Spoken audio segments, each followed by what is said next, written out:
ካሌብ ምንድነው ጉዱ? ትሁት ተረጋጊ። ወይኔ ጉዴ! ተረጋጊ ትሁት። ሁሉንም ነገር ባይኔ ማየት ፈለኩ። ታዲያ እንዴት መጣልህ? እንደዚህ አይነት አስቀያሚ ነገር ባላደርግ ደስ ይለኝ ነበር፣ ግን ደግሞ ጭንቅላትና ልቤን ማስማማት አቃተኝ።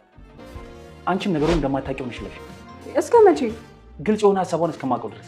የኔ ብር እያለ ለምን ይቀመጣሉ? ይዝናኑ እንጂ። እና ወይዘሮነቱ ተመችቶሃል? ማስታወስህን ግን ብትነግራት ምን የምታደርግ ይመስላል? ሳልቀደም ልቅደም እንደምትል እርግጠኛ ነኝ። እህቴን እየተንከባከባችኋት ነው አይደል? በጣም የኔ አመለሸጋ። ትሁት የለችም እንዴ? ዘመድ መጠየቅ ፈልጋ እኮ ሄደች። ቤት መዋሉ እንዴት ነው? ተመቸ? ቤት መዋሉ አንድ በሽታ ነው። በዛ ላይ የሴት ልብስ ለብሶ ረጅም ሰዓት መቀመጥ። ፈጣሪ ሲፈጥረን ነው ባህሪያችን ይሄ ነው። ይህንን ነው እንኩ ብሎ ይሰጠን። ከተፈጥሯችን ውጭ ያለ ነገር ምቾት ይነሳናል። ከዚህ ሰውዬ ጋር ትሰካከሳላችሁ አይደል? እኔ ነኝ የሰከስኩት። ቆይ እሱስ እየሰከሰሽ ቢሆን በምን ታውቂያለሽ? አይሆንም። ያርግልሽ። በዚህ ሰዓት እውነቱን ቢያውቅ የሚለቀኝ ይመስላል። ባያውቅ ነው የሚሻለው። ለአንቺ ሲል ለራሱ ሲል ይሻላል። አዎ፣ ምክንያቱም ካወቀ ሳይቀድመኝ ነው መቅደም ያለብኝ። አይምሮሽ ላይ ቁጭ ብሎ ስለመግደል የሚያወራሽ ጂኒ መቼም ቢሆን ስራውን ረስቶ አያውቅም። አባዬ፣ እህት ግን ምንም አሰማም? ሚስጥር ከሆነ የምታወራኝ፣ እሷ ግን አሰማም። ቆይ ሚስጥር ካልሆነስ? እንደዛ ከሆነ ትሰማለች። ቆይ ማይሰማ ሰው መርጦ ነው እንደማይሰማው? ያው ጋሼ እንደምታውቀው ሌላ የምጠይቀው ሰው ስለሌለኝ ነው። የሆነ በአንድ ወር ውስጥ የምመልሰው ብር እንድትሰጠኝ ነበር። ስንት ብር? 4 ሚሊዮን ብር።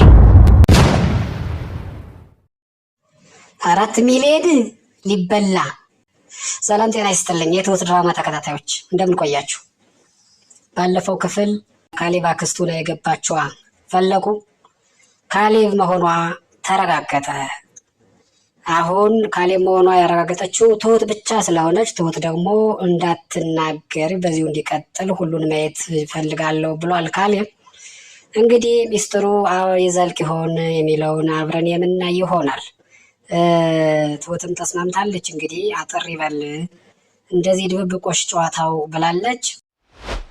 ትሁትና የካሌብ አባት ተገናኙ። የካሌብ አባት ምንም እንደማያውቅ ሆኖ እህቴ እንደምን ነች ደህና ነች ወይ ይላታል ትሁትን። ትሁትም እየተገረመች ምን ነው እንደዚህ ማድረጎ ልቤ ከመፈንዳቷ በፊት ቀድመ ነግረኝ ቢሆን እኮ ዘጋጅ ነበረ ትለዋለች። ምን ነው ነገረሽ እንዴ? መጀመሪያውንም እኮ እሱ ነበረ ሚስጥር ያደረገው እንጂ ሚስጥር እንዲሆነን ያልፈለኩም ይላታል። ኦኬ ጨዋታ እስከመቼ ነው የሚቀጥለው ትለዋለች። እንግዲህ እውነቱን አውቆ ባዶ እጇን እስክትወጣ ድረስ ይመስለኛል ይላታል። ይህንን ውሳኔ ለመወሰን እስካሁን ያየው በቂ አይደለም ወይ ብላ ትለዋለች። ይህንን የሚወስነው እሱ እንደሆነ ይነግራታል። የካሌብ አባትና ትሁት ያደረጉት ውይይት ይሄ ነበረ። በዚህ ላይ ካሌብ ሸቲውን ለብሶ ከአባቱ ጋር መጣ። አባቱ ሲያየው በጣም ሳቀ። ልጆች የት ሄዱ እነ ቲና የት ሄዱ ብሎ ሲጠይቀው እነሱ ምን ቤት አስቀመጣቸው በእኔ ብር ዘና ፈታ ይበሉ እንጂ ይለዋል። ከዛ እንዴት ነው ሴትነቱ ተመቸው ወይ ይለዋል። ካሌብም እንግዲህ ምርር ብሎታል። ምርር ማለቱን ሲያይ አባቱ ይበቃሃል እኮ እስካሁን ያየኸው ነገር እኮ ውሳኔ ለመወሰን ይበቃሃል ሲለው እነዚህ ሰዎች እኮ መጨረሻ የላቸውም፣ እስኪ ትንሽ ላያቸው መጨረሻ ውሳኔ ምን እንደሆነ ይለዋል። ምናልባትም እኮ እኔ ማስታወስ ስለምችል እኔ እነግርሃለሁ፣ ማስታወስህን ግን ብታውቅ ምን የምታደርግ ይመስልሃል ብሎ ይጠይቀዋል። ካሌብ ሳል ቀድማት መቅደሟ የማይቀር እንደሆነ ይነግረዋል። ይህ በዚህ እንዳለ ቴናና ዳኒ ከዋሉበት ውለው ተመለሱ። ቤት ተመልሰው ሲገቡ ወንበር ላይ ካሌብ ወይም የካሌብ አክስት ቁጭ ብላ ያገኟታል።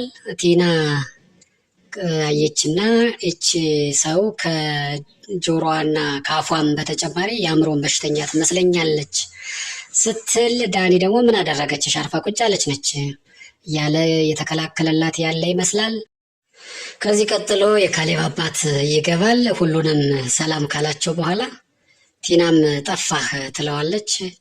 አለሁኝ ይላታል። እንዴት ነው እህቴን እየተንከባከባችኋት ነው ሲል ቲናም ትመልሳለች። እንግዲህ ቲናም እንግዲህ እየተንከባከበቻት እንደሆነ ተናግረዋለች። በመሀል ግን ትንሽ ትፈራለች ትለዋለች።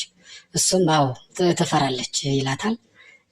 ፍርሃቷን ሳይ ግን ያንተ እህት አትመስለኝም ስትለው እህቴ ነች። ያው እንግዲህ እናት ሆድ ዥንጉርጉር ይባላል አይደል? አንቺና ወንድምሽ አሁን እኮ የተለያየ ነው። አንቺ ቶሎ ነው የሚከፋሽ፣ ቶሎ ነው የምታኮርፊ። ወንዶች ደግሞ አስተዋይ ነው፣ ሁሉን ይችላል። እና የውልሽ እናት ሆድ ዥንጉርጉር የሚባለው እውነት ነው።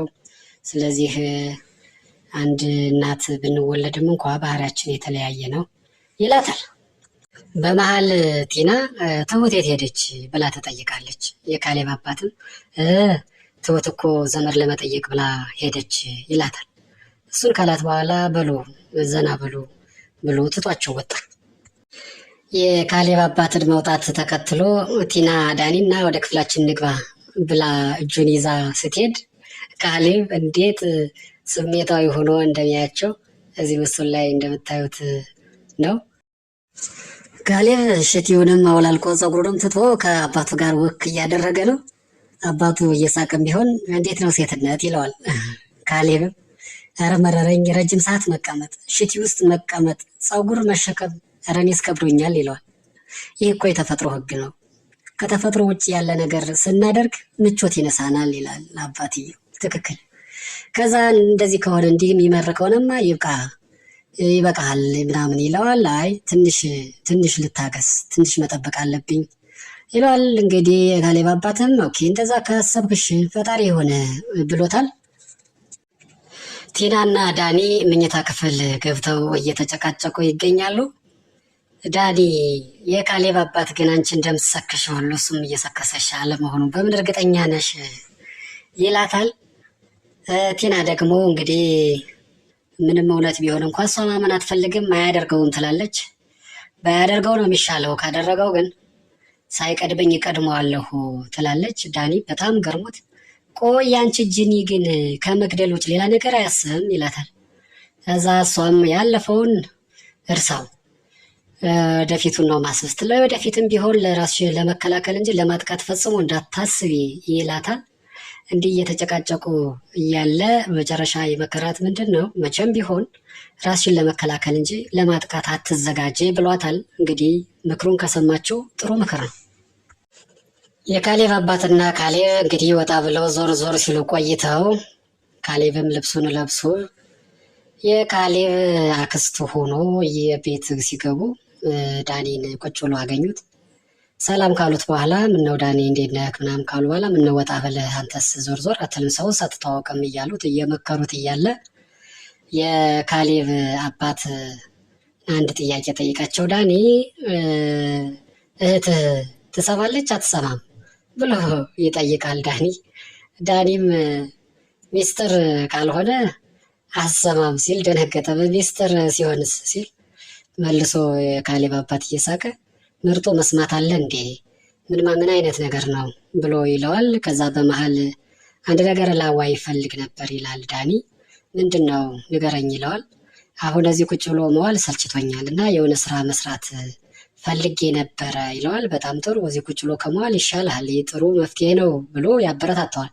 እና እኔ ምን ልርዳ ሲለው ብር ፈልጌ ነበረ ግን ሚስጥር ነው ማንም መስማት የለበትም ይላል ዳኒ።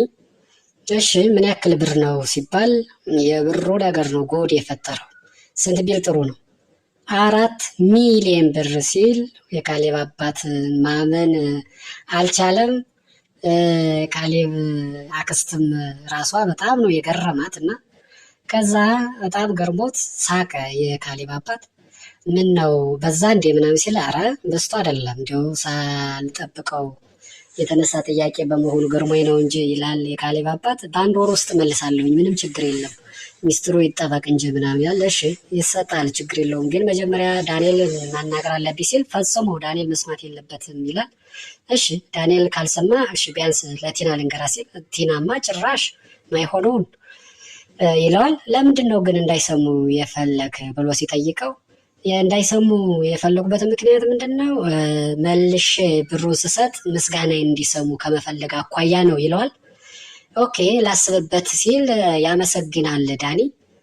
ዳኒ ሲያመሰግንም መቼ ተሰጠህና ነው የምታመሰግነው ይላል። ማሰብ ራሱ አንድ ነገር ነው። ስለዚህ እሱ በዚህ ምክንያት አመስግኛለሁ ይላል ዳኒ። እንግዲህ የእኛም ቆይታ እስከዚህ ድረስ ነበረ። አዳዲስ ቤተሰቦች ሰብስክራይብ አድርጉ፣ ቪዲዮንም ላይክ፣ ኮሜንት እና ሸር አድርጉ። አብራችሁ ስለነበራችሁ እናመሰግናለን። ቀጣይ ክፍል ይዘን እስክንቀርብ ድረስ በሰላም ቆዩ።